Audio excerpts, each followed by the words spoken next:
Shout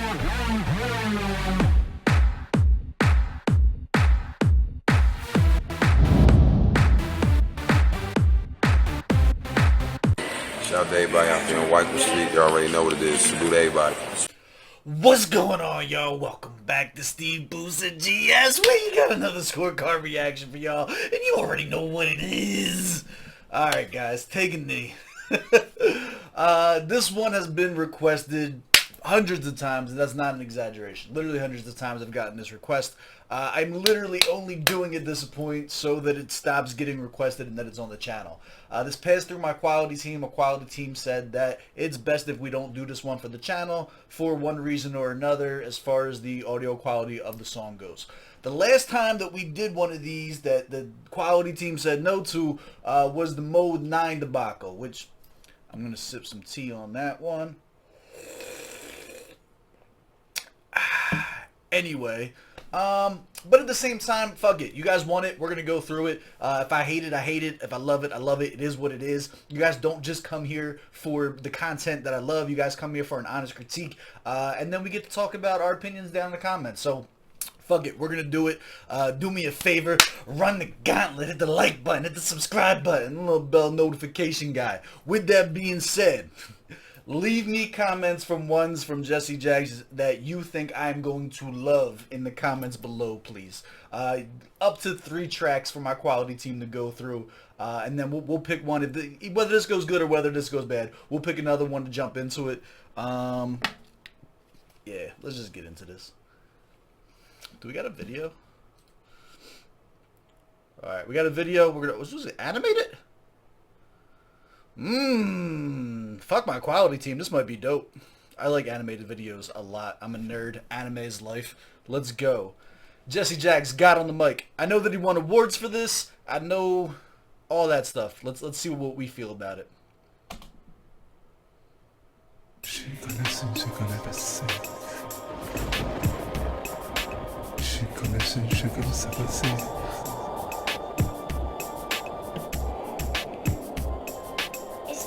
Jagz Nation, baby. I like that. I like that ad lib. That ad lib is dope. Hurled from the sky like a discus. A god is falling from Olympus, dethroned from high, thrown from the sky. Why? He should live alone till he die. He forged him a sign, endorsing his crime, sovereign rhyme, enforcing the laws of the lords of the shine. Born with the spine, formed from the remnants of Optimus Prime. In the darkness, words formed in his mind. Blind, double-edged. Gotcha. Okay, we're locked in now. So, the reason that this was probably not suggested for the channel is this is a concept track. I get it. Alright, educational time. Take a knee, guys. A concept track is basically a track where instead of making a song with a hook and a beat or a battle with bars and etc, etc, etc, you take an idea and you just, you express that idea. Most famous one historically is probably Nas, I Gave You Power. Nas has an entire song where he's literally talking from the perspective of a gun. That's a concept track. You take a concept and you run with it. 2002 to 2004, this was really popular online. I know a lot of the websites I used to be on, rapmusic.com, goldmike.com, deathspits, they used to have entire contests where you would have like tournaments where 2 people would go to battle, but instead of it being like a diss battle, they would be like, you have to rap from the perspective of a homeless man outside of McDonald's. And then you would have to create an entire verse from the perspective of a homeless man outside of McDonald's. And whoever did it more dope was the winner for that round. Anyway, I am personally super familiar with this type of content, while my quality team may not be. So I actually enjoy this stuff. I do. So if you guys figure out what my old handles are, you can probably go and actually check a lot of the old concept tournaments that I used to do. I think most of them were text though, not audio. So now that I know what we're in for with this, and we do seem to have a pretty cool animation, we're gonna bring it back with our heads on right, knowing what we're about to get into. We'll pick it apart and kind of go from there. The downsides to these are that they're usually not commercially viable. Very rarely, with the exception of maybe that Nas song and maybe 1 or 2 more that'll come to my mind if I really sit down and think about it, are ever get their just dues outside of your cult fan base. This is really more so for the people who like to have like literary exercises, as opposed to somebody who wants to make hits, make bars, etc., etc. Which is the fact that somebody said this one like verse of the year or something like that is actually pretty wild to me. But let's check it out now that we know what we're in for. Turn it up a little bit too. That's interesting. It's just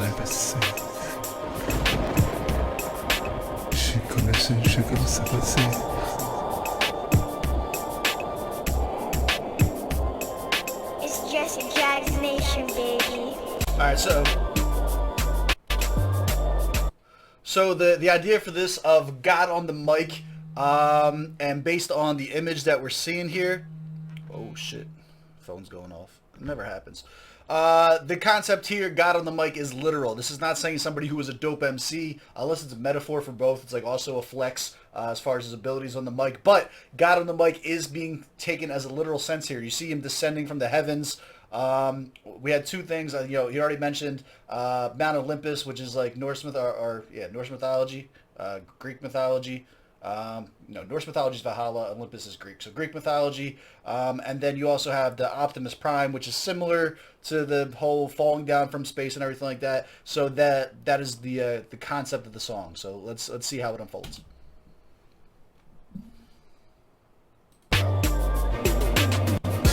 Hurled from the sky like a discus. A god is falling from Olympus, dethroned from high, thrown from the sky. Why? He should live alone till he die. He forged him a sign, endorsing his crime, sovereign rhyme, enforcing the laws of the lords of the shine. Alright, so they're saying that he was dethroned, which means he used to be a god, was sent back down out of the heavens, was dethroned for apparently rapping was illegal where he comes from. Alright. Formed from the remnants of Optimus Prime. In the darkness, words formed in his mind. Blind, double-edged swords that'll rhyme. So a nigga got resourceful with his time. The forces of time, life formed in his kind. Servants and divine for the merchant of rhyme. Sovereign rhyme, urban and fly. He spits for the people, for the government sly. Army for army, cloaked in Armani. Returned to the mountains, the place where they found him. Disgraceful surroundings, races that bound him. Erase, replacing, they place a new Zion. The rod that'll strike. Make way for the god on the mic. His sword's full of light. Epidermis illuminate the fog in the night. God on the mic. Love. Alright. So now the idea is he's becoming a champion of the people. I think it's pretty consistent. In mythology specifically, you have a lot of times where you have gods who rebel against the laws from where they are. Specifically those that favor humanity, Prometheus being like probably the number one famously for giving humans fire according to Greek mythology. This is stuff that I'm actually a huge buff with.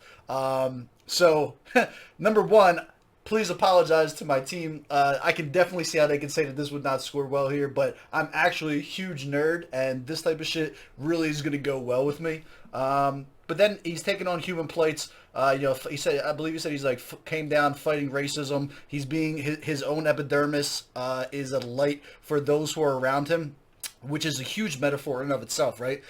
Obviously, he's dark skinned, and basically saying him being successful is now paving the way for those around him who have the same skin tone. It's actually, that was like a really dope line and flip on that. Let's play it back again. We'll dig a little bit deeper into it. Armani returned to the mountains, the place where they found him, disgraceful surroundings. So returning to the mountains, the place where he found them, that's kind of like a metaphor for sticking true to your roots. Like, so it's somebody who's come up, he's ascended to godhood already. Now he's going back. So this is like akin to getting a deal, getting signed, getting famous, but still putting on for your hood, right? This is actually probably a huge metaphor here.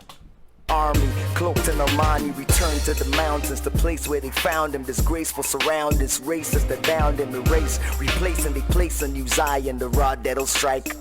Make way for the god on the mic, his sword's full of light, epidermis illuminate the fog in the night. God on... Yeah, so that you have him striking down the racist and then saying my epidermis is illuminating the fog and the light. Yeah, so basically it's saying that he is setting the tone, he is paving the way for his people. This is a dope metaphor. The entire thing is metaphoric. It looks like I can definitely see how this is going to be a miss for a lot of people, but if you take the time to dissect the bars, if you take the time to look at the message and the metaphors there, I think this is actually pretty dope. on the mic, love on the mic. Pause for the strike like Jaws on the mic. God on the mic. God on the mic. Give you all that you... That ad-lib is fucking terrible. Ah! The audio quality here is fucking shit. Listen to this awkward-ass, deep-voiced God on the mic that comes in as the ad-lib. God on the mic. God on the mic. Give you all that you like. Give you all that you like. Alright, this part is really bad sonically. It sounds terrible.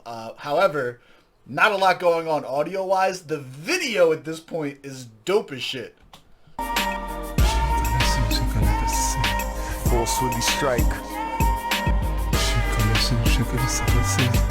And on the mic. Fell to the earth. Hell was his birth. Remembering, trembling. Dawn of the Nephilim. Beware of him. Seraphim. Spawn of the cherubim. Surf. Ah, see, this I don't like. So now we have some inaccuracies. Now he's just saying words to say words. The three things that he just said here are three entirely different entities that have no cross-referencing whatsoever. Fell to the earth, hell was his birth, remembering, trembling, dawn of the Nephilim, beware of him, seraphim, spawn of the cherubim. All three of those things are three entirely different things. Historically, at that point, it's very forced. He's just saying words that have some mythological context to them, but aren't necessarily related. You have, like, the Nephilim is a being, depending on where you're getting your mythology from. So, like, if you look at Nephilim in terms of, like, Devil May Cry, it's when you have a demon for a father and a human for a mother. If you look traditionally through, like, the Diablo series, it's having an angel as a parent and a demon as a parent that create Nephilim as an entire race of people. But anyway, that's different, as opposed to after they talking about Seraphim. Seraphim are traditionally angelic warriors or an angelic race with no type of demon entity or mixed blood or anything like that. They're like, the point that I'm making is that these are just words that have some mythological context that just sounds thrown together. This doesn't sound like, this isn't a bar. This is just saying words to confuse people and sound fakely intelligent. I actually don't fuck with this part.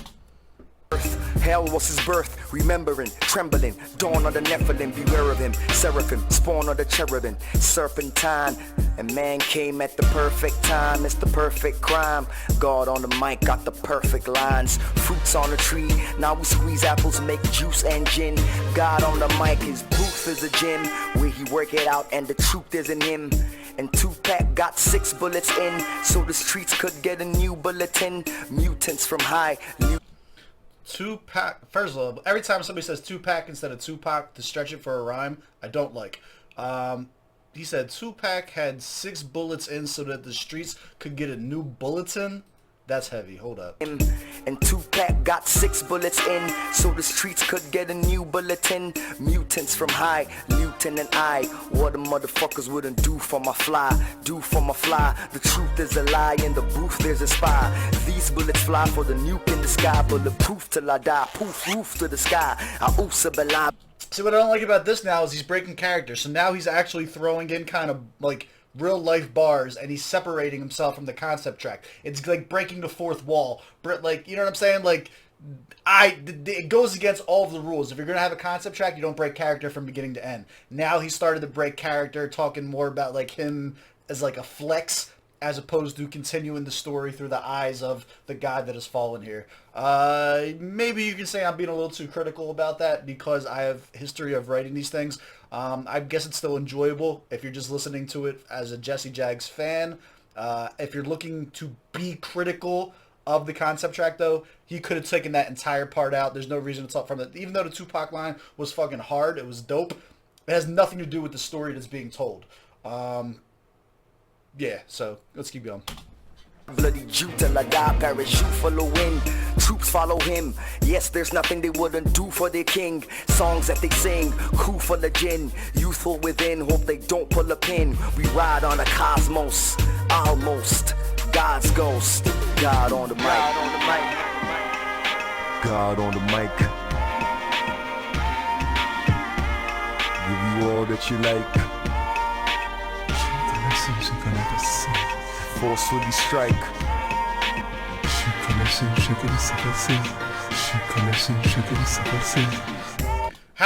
having the video with her mouth opening on cue with the music was a pretty dope touch that they added in there.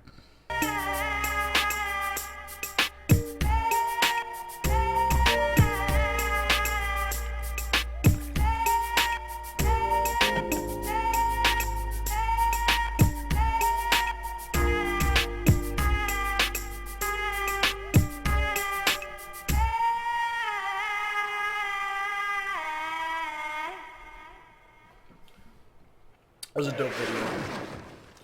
Alright, let's go to the scorecards. Let's break it down. What an interesting turn of events that this turned out to be. I could not have predicted that we were going to be in for a fully animated concept track based on the first thing that we listened to from him.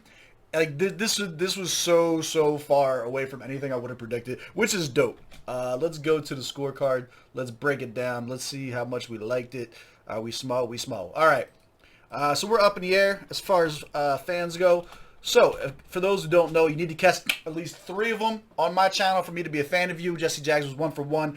He is now 2 for 2. I'm going to give him 2 for 2 for this. I'm not going to kill him for this. I liked it. I like the fact, first of all, it takes balls to know that there's a style that is not commercially viable and still putting it out like that, and then for it to be received, I guess, pretty well, for you guys to have requested it a million times, and then to have won an award for it. Like, a lot of that stuff is pretty dope. Target audience for this, I think I'm probably more the target audience for this than you are, just because of my history with concept tracks. So that's super fucking dope. Proper setting for this. Here's the problem. There's no reason to ever listen to this again, and this is always my critique with concept tracks, is that they don't have any replay viability in my eyes, in my opinion. It's dope. We listen to them. The only other time you're gonna listen to them is if you're showing somebody else. If you're like, hey, this was dope, I want you to go and listen to this, and maybe I'll listen with you. Otherwise, like, you're not putting it on a playlist. You're not once you know the story, you're not revisiting it. There's not too much replayability to it.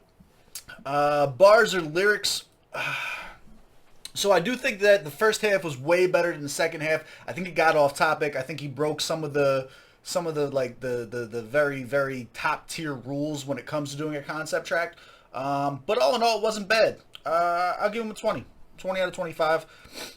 Delivery was cool. I think that it was so, like, what you don't want to do in a concept track, there's no reason to do chopper flows. There's no reason to rap fast. This is about telling a story. This is about painting a picture. He spoke very, very articulately. He was very articulate. He got the point across. The story was easy to follow. Went out of the way to have the animation. I'll give him a 20 again. Wasn't nothing crazy good, but wasn't nothing bad. I think it was best he could do given the circumstances. The beat selection worked. 15 out of 15. Sound quality, mixing, I'm going to give him a 10. I'm going to give sound quality 10. Sound quality wasn't that great. There's some terrible ad-libs in there. The overall quality of this versus the last one that we seen did seem a little degraded. So I'm going to give him a 10 out of 15. The effectiveness. I have to give it a 10 for effectiveness because you guys are hounding me to listen to this. So obviously you guys liked it. I did enjoy it. Enjoyability, I'm going to give it a 8. Super enjoyable under specific circumstances. Those circumstances are, it's your first time listening and you're in the mood for something a little bit more creative. 83 out of 100. That's my score. Way better than I thought it was going to do. Do you agree? Do you disagree? Let me know down in the comments below. Did you enjoy this reaction? Jesse Jagz Nation, stand up. Let me know in the comments what else you want us to do. As always, I love y'all. I appreciate y'all. I'll catch y'all on the next one. Let's go.